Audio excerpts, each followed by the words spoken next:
What exactly are GMOs? Hi, YouTube family. Today we are talking about very important and highly debated topic of GMOs. It stands for genetically modified organisms, which are organisms that have been genetically modified in a lab.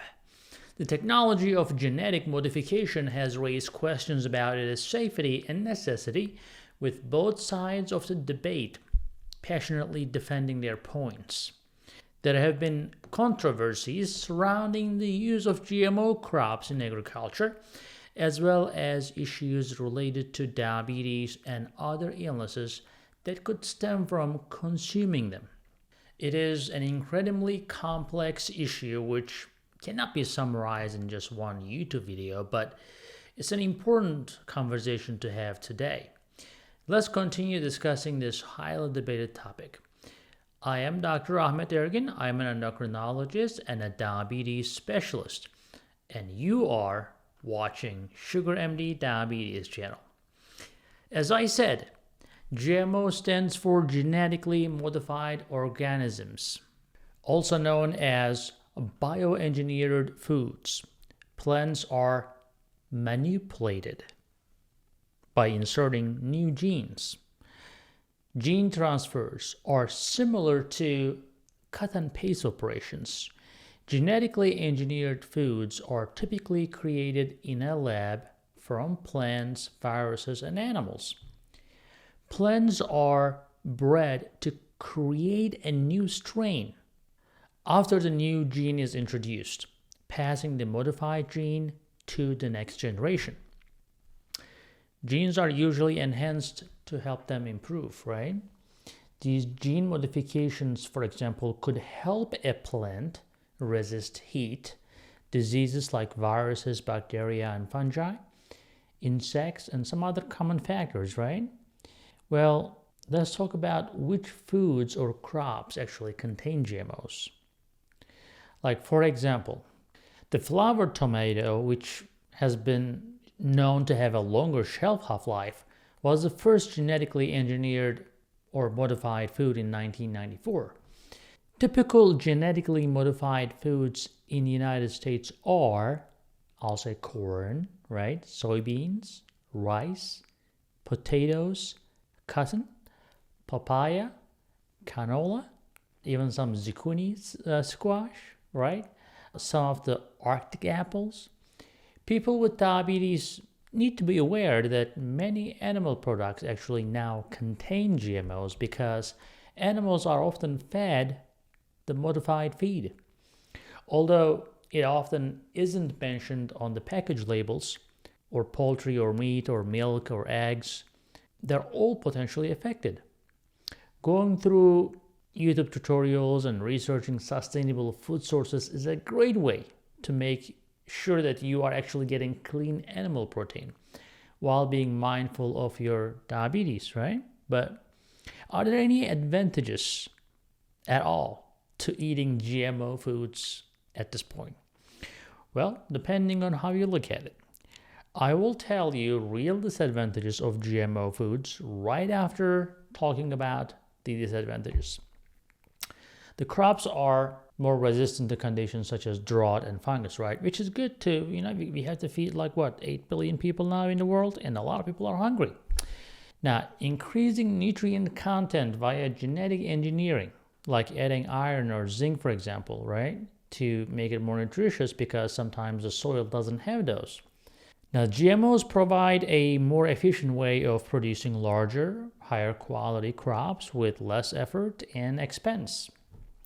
So, GMOs have the potential to also reduce the cost of the food in the supermarket, which a lot of you are probably suffering right now.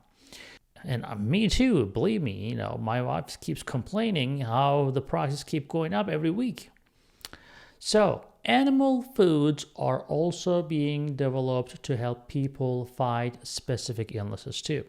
Now, GMOs are environmentally friendly typically, according to US Department of Energy, because they are efficient and they can save water and energy because they grow faster, right?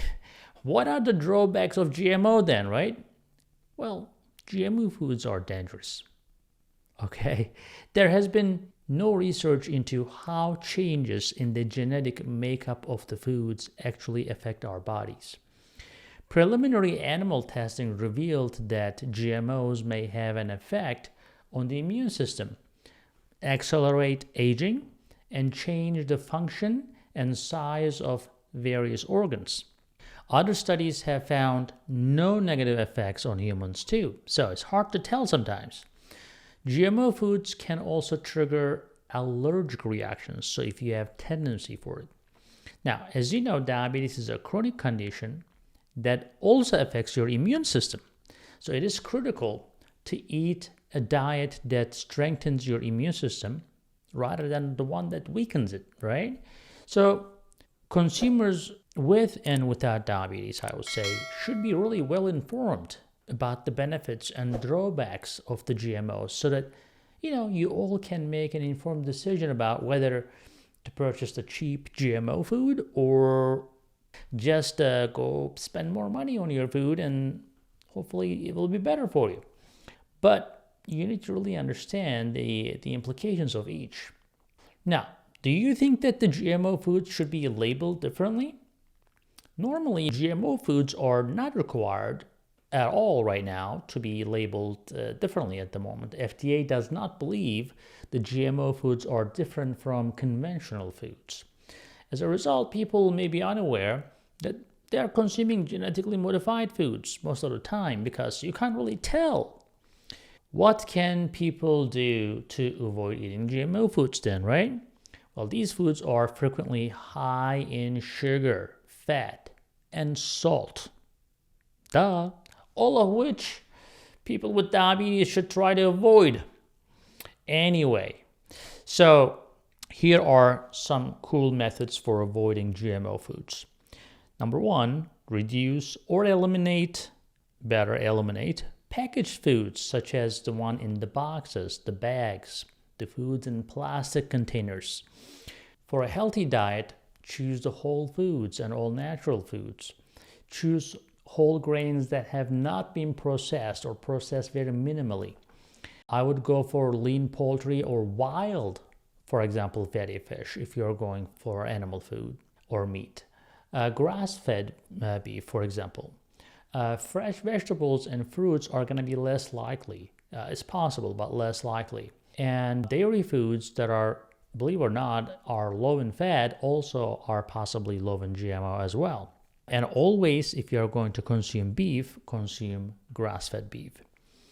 I would say try to avoid farm-raised fish if you can afford the wild-caught one. But also, if you can afford, go for certified organic foods. Even organic corn and soy, they are not GMO as long as they are really organic. Even if they are like corn or soy, not that they are the greatest things for you, but if you really want to eat those, then you should go for the organic one. Now, search for the non-GMO project seal as well, so you can find it sometimes. And then I would say go to green markets. They are more careful about choosing the non-GMO foods. If possible, I would say grow your own fruits and vegetables and herbs. Again, some of the good ones are the Whole Foods, the Trader Joe's, the Sprouts. Those are the organic markets that are probably good places to start. Now, aspartame as a sweetener, we talked about sweeteners before, is a genetically engineered sweetener. So I would say definitely avoid it. That's why a lot of people get headaches with it. Now, again, if you want to purchase something, purchase the whole unprocessed ones, including grains, beans, nuts, and seeds. Always use portion control for your plate. So even if you're eating a GMO food, it's better not to eat a lot of it, right? So always choose healthy oils, such as the first cold-pressed olive oil. Avoid corn, cottonseed, soybean oil most of the time. And be wary of milks that are made from soybeans and rice. Always use organic milk. You can go for almond milk as well, which is a good replacement. And always try to shop at your local farmer's market. Why do we say local? Well, when it's local, the local foods do not have to travel long distances. Potentially, it would be harder. And always go for seasonal foods like, if you're in the winter, go for the oranges. If you're in the summer, go for the berries, the grapes, etc. But, people always should eat a healthy, balanced diet. Always stick with the fresh, unprocessed foods if possible. As I said, GMOs are typically packaged foods, so try to avoid them. And I think you'll be good to go. Thanks for watching. I will see you in the next video. Hey guys, I hope you're enjoying this channel so far, and I hope you subscribed already. If you didn't, do it. And if you did, watch this video right there. I think that will help you too.